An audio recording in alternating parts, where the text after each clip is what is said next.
Hey guys, welcome back to Rupam Vlog. আৰু আজি যেহেতু বহুত দিন হৈ গ'ল একো কেঁচা বস্তু খোৱা নাই আৰু গছপাতো খোৱা নাই আপোনালোকে সবে কমেন্টও কৰি আছে কি হ'ল গছৰ পাত খাবলৈ এৰিলি নেকি সো সেইকাৰণে ভাবিছো আপোনালোকৰ কাৰণে আজি আকৌ এটা নতুন গছপাত খাই দেখুৱাও বুলি আৰু আজি কিনো গছপাত খাম সববোৰ গছপাতটো খাই কমপ্লিট কৰিলোৱে আৰু খাবলৈতো একো বাকি নাই আজি দেখিলো আমাৰ ঘৰতে তামোল গছ এজোপা লাগি আছে এই ৰাতি আহি দেখিলো যে তামোল গছজোপা দেখোন আজিলৈকে মই তামোল গছ খোৱাই নাকি সেইকাৰণে ভাবিলো আজি তামোল গছৰ পাতৰ পৰা ষ্টাৰ্ট কৰো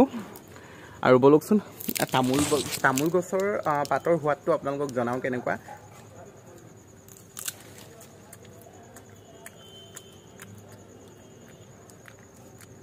অকমান টেঙা মিঠাচোন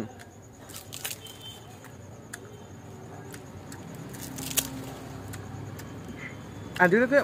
ইমান গছপাত খালো কিন্তু মানে তামোল গছৰ পাতটো মানে অকমান বেলেগ ভাবে পালো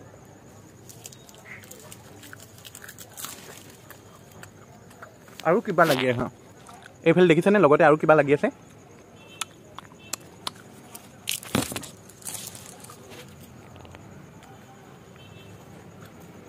এইবোৰ কি জানো এইবোৰ কি পাত বাৰু এইটো আম গছৰ পাত হয়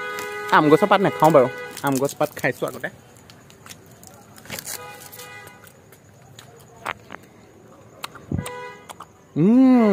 মোৰ ফেভৰেট বস্তু ফুল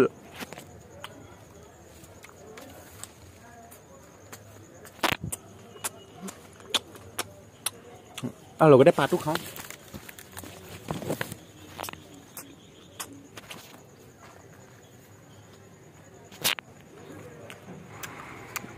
লগতে এইফালে কিবা লতা পাতো লাগি আছে দেখিছেনে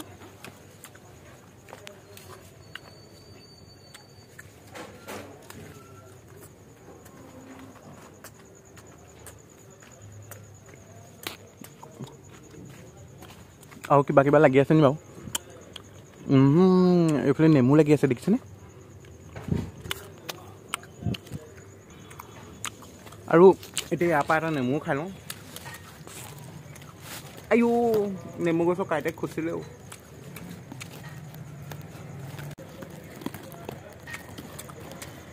কাইতে পিন্ধিলে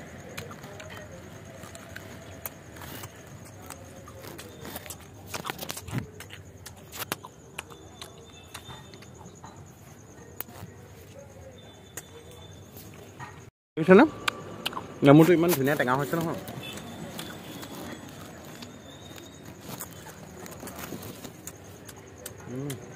মজা লাগিছে